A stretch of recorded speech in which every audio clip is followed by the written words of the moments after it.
Hi, my name's Terry, and I'm an alcoholic. And I have been given the honor of introducing our speaker tonight. Met her, I don't know how long ago, well over a decade ago. We worked together. We got in trouble together. We were naughty together. She is the sister that life didn't give me, but God gave her to me. I've copied everything that she's done for the last 10 years or so, so now I'm an alcoholic right along with her.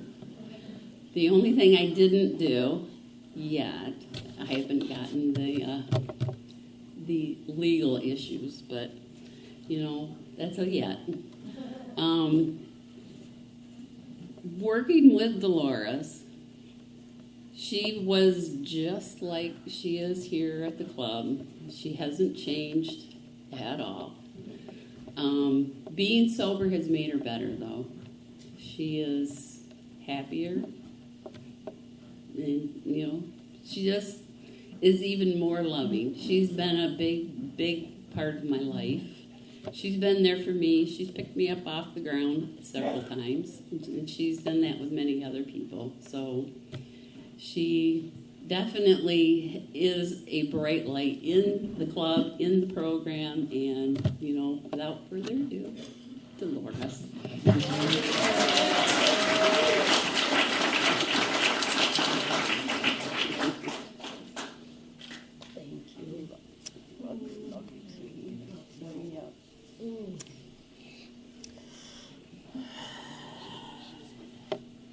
Hello, I'm Dolores, and I am an alcoholic.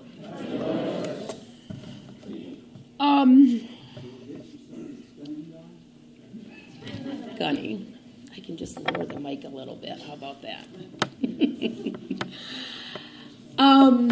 It's good to see everybody here. Thanks for coming out on such a crappy night, and I hope it doesn't get too cold to where the roads are icy, but you know, we went and got our drinks in this kind of weather, and it didn't bother us, so I'm glad you're here.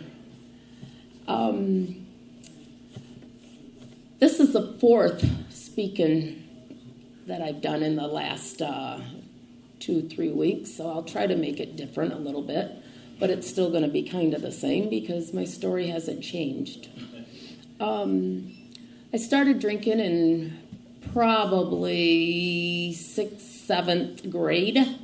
Went to Mason, and one of my grade school friends are here, but I didn't drink with her. I didn't meet her until, 6th grade. But I had this other friend. Her name was Amy, and her dad had this beautiful bar in the basement, and we were just like any other kid that we were taking alcohol, all different kinds, to the football game and then filling that bottle back up with water like we're not going to get caught, But we had a good time, and that's when the football field was at the elementary school at Steel Street, so didn't have the big fancy one that they do now.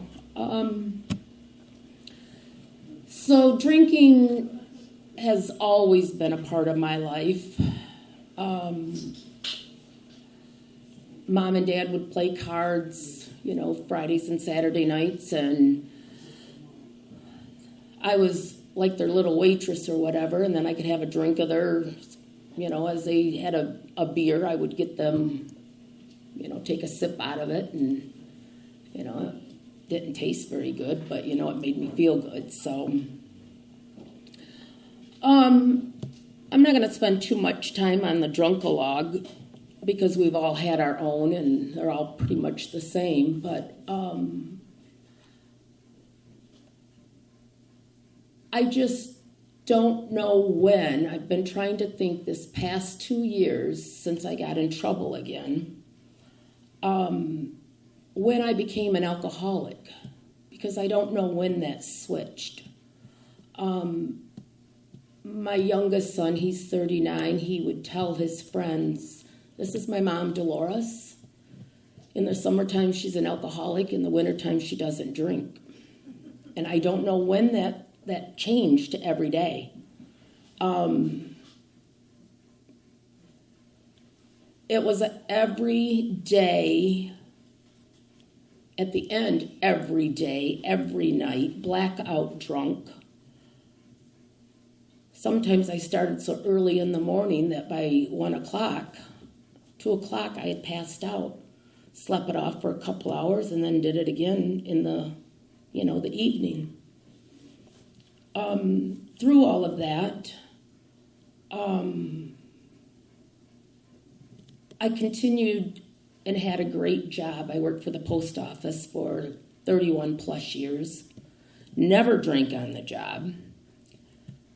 But I did pills and cocaine on the job. So, but those were, your eyes are all buggy and everything, but you think they're not going to notice it, like the smell of the alcohol. I don't know why I didn't drink on the job, but I didn't. I probably went to work in the morning sometimes still being drunk, I'm sure, because I wake up and like, whoa, I probably shouldn't be driving. But so my first DUI was 2000, early part of 2017. That was Clinton County.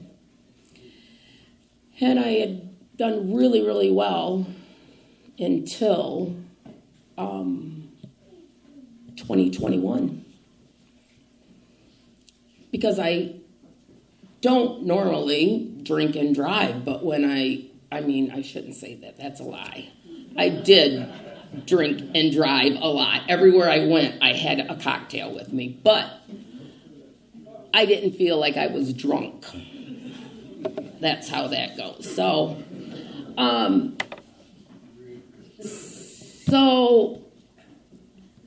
I had this job, great job, would get up every day, go to work, and call in.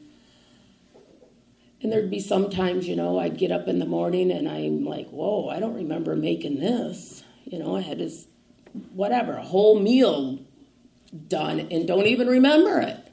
But you think you're okay at nighttime,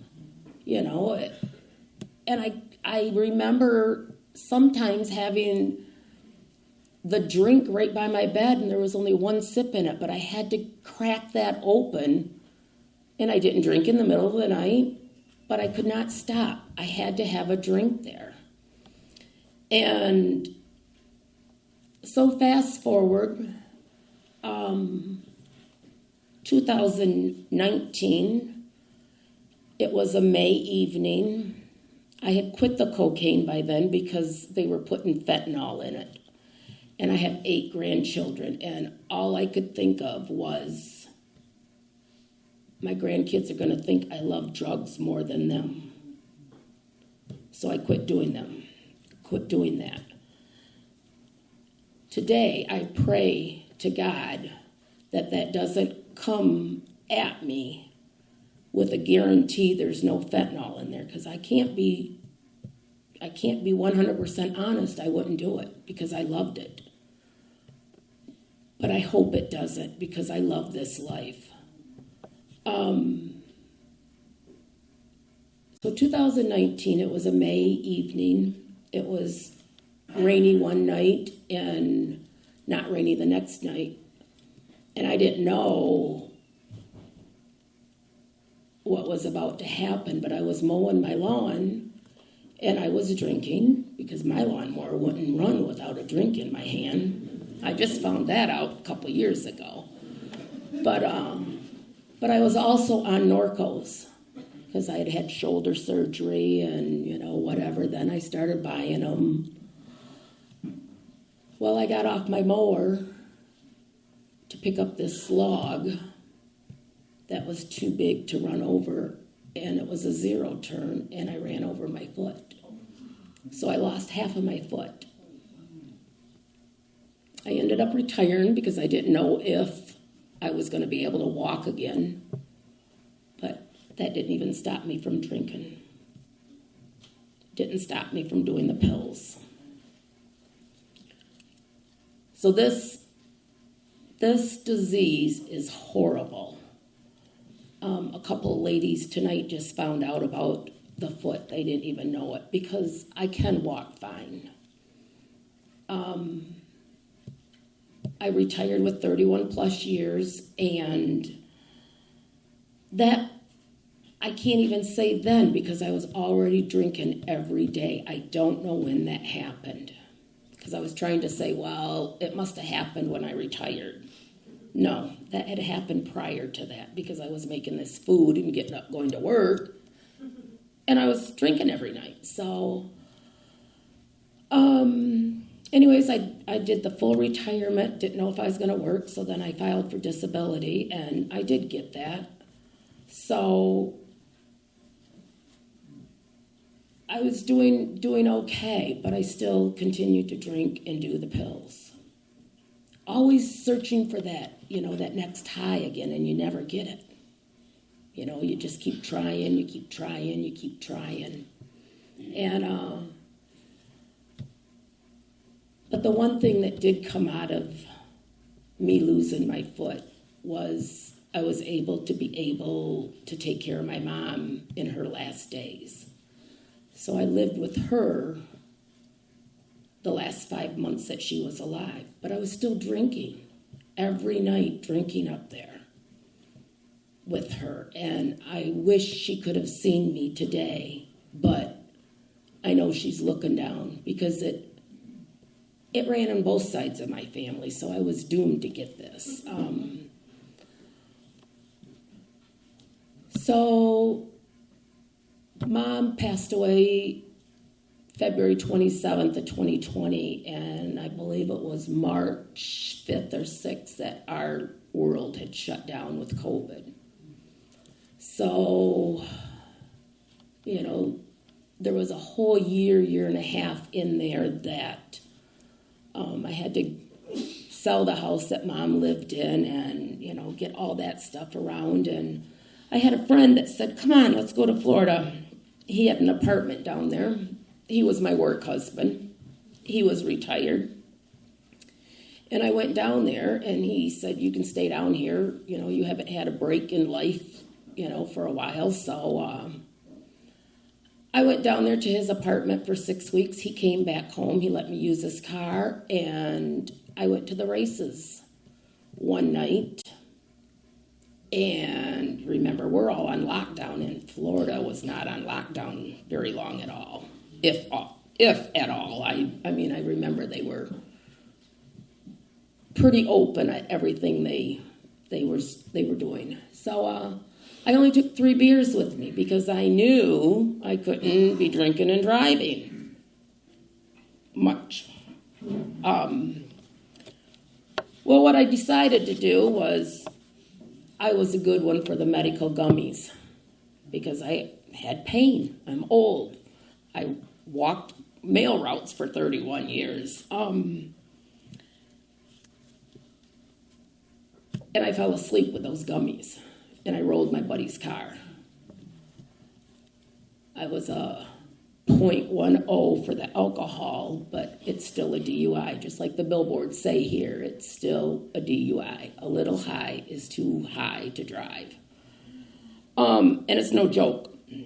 So I sat in jail down there for 3 days before I even found out how to even get out of the jail. Here, if you have enough money on you, they let you bond yourself out. Not down there. You have to get a bondsman. So my friend came back down, and I got out, and my son had, talked to a bondsman, whatever, put it on a credit card, da-da-da-da-da. And then that whole summer, I was flying back and forth to Florida. And everybody thought, well, she's got it pretty good. She's retired. She's going back to Florida doing what she wants to do. I even took a picture one time sitting in the Atlanta airport with a big old Bloody Mary and sent it to people, I was going to court all them times. I had to have court dates, but I still didn't stop drinking. It was just, I always had that excuse. I was at the wrong spot at the wrong time. Something was wrong with my car, The gummies put me to sleep. So, back and forth, lots of dollars, because I was honest with them down there and told them I had a prior up here. Well, they charged me with a second down there. I did not know Michigan is one of 5 states that does not report to the other states yet. I'm sure they're going to catch on board here pretty soon. So October, I have to go back down for sentencing. And I called for an Uber to take me there. And it was $105 one way to go from Orlando Airport to Polk County, which Polk County is the poorest county in Florida, right in the central. And that's all they have is alcoholics down there and drug addicts. So I go down there and I finally decide, screw it. I'm going to find out if my license is any good down here. And I rented a car. Well, it went through and I thought, phew. Well, when he sentenced me to 10 days, I had that rent-a-car. So I did not stay that particular time. I flew back home again. And I went down and I didn't know what time my court time was going to be. So I made it the latest possible. Well, long story short, I sat at I think it was TGIF Fridays or something, or I always say it's Ruby Tuesday, but it was not Ruby Tuesday. So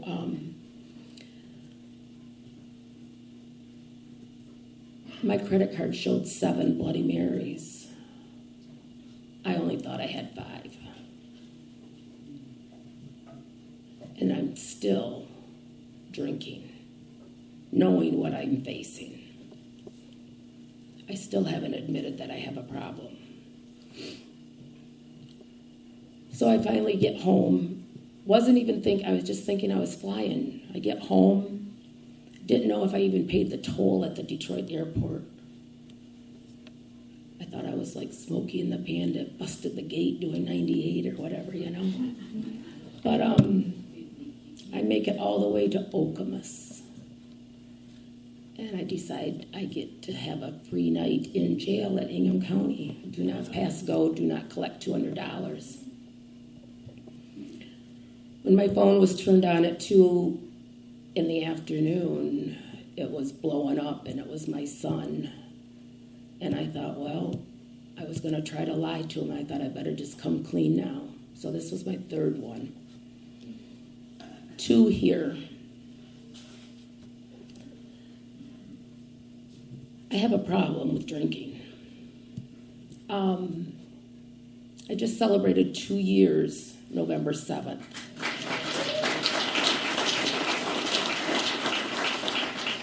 That was the day that I went to jail in Florida for my 10 days.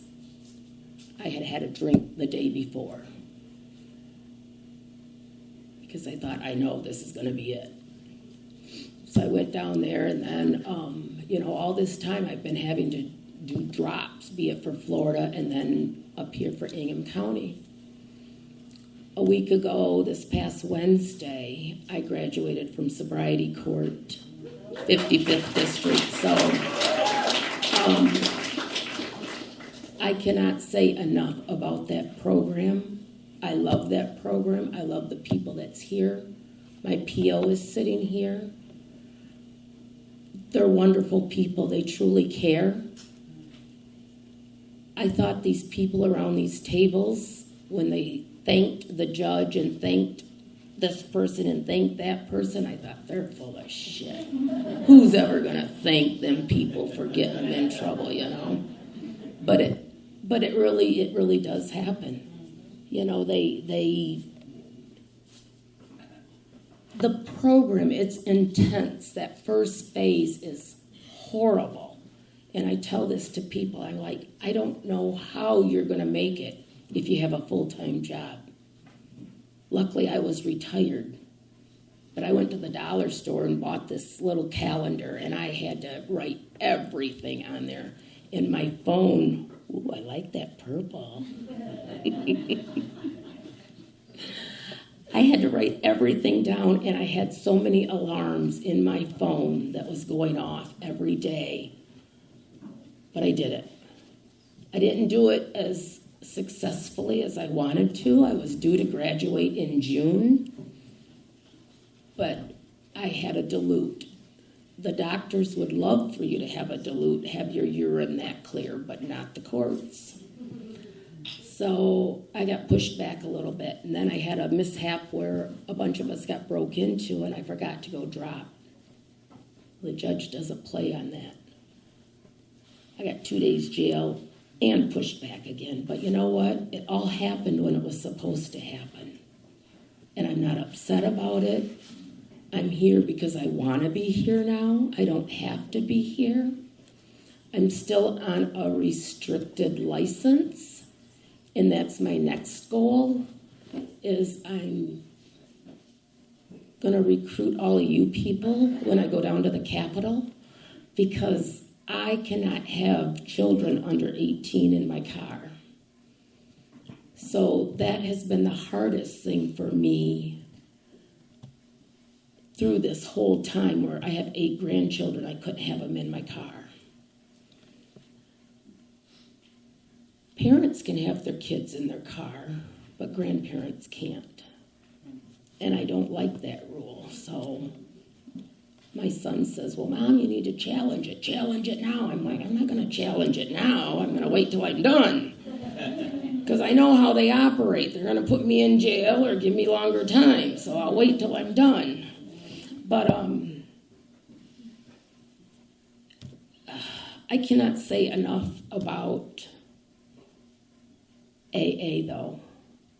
I am not a churchy person, because growing up, Mom and Dad went to church. I was raised in church. And as soon as we left that church on Sunday, all hell broke loose at home, where Dad beat Mom and vice versa. Yeah, it was not happy. It was not a happy home. So this is my church. I get my spiritual feeling out of the groups, the tables, wherever I go. I heard somebody say at one time, instead of goosebumps, it's God bumps. And that's what I like to use now. Because I do. When I get that spiritual feeling, it's God bumps.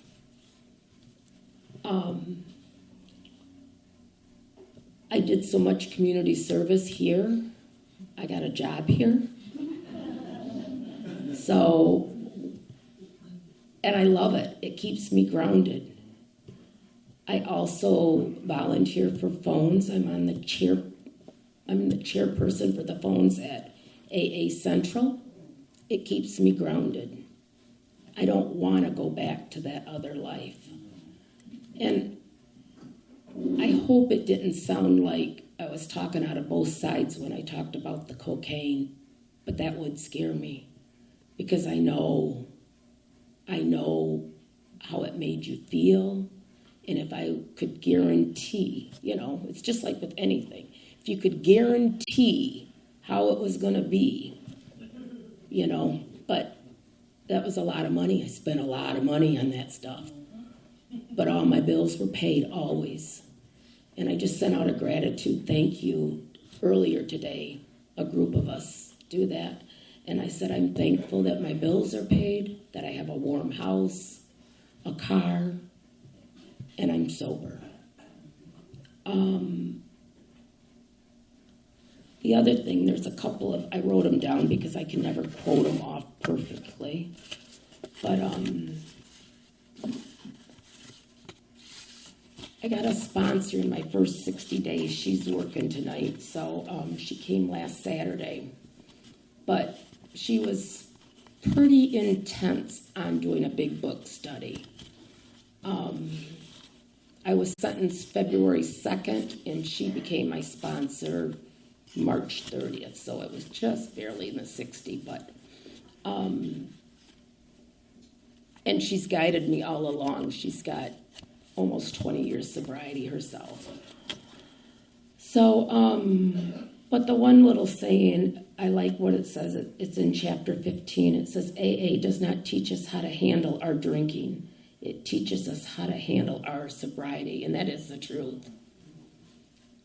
My other favorite one, it is no great trick to stop drinking. The trick is to stay stopped. And that's true also. Them are my two favorite ones.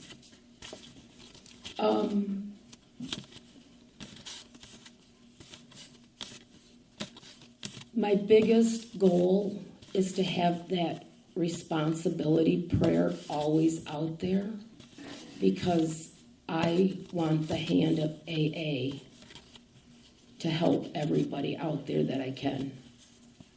I have no desire to go back drinking, none whatsoever, because every time I got in trouble, every time I got into an argument, alcohol was right there beside of me, making me, I was Wonder Woman or whatever, you couldn't stop me.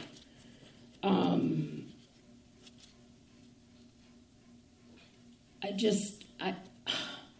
all the people,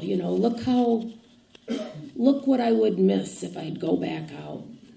All my friendships and everything. And people do that, and I know that. And I just hope I don't want to start over. And I'm glad to see all you guys. I think that's about it for me. So, yeah. Thank you.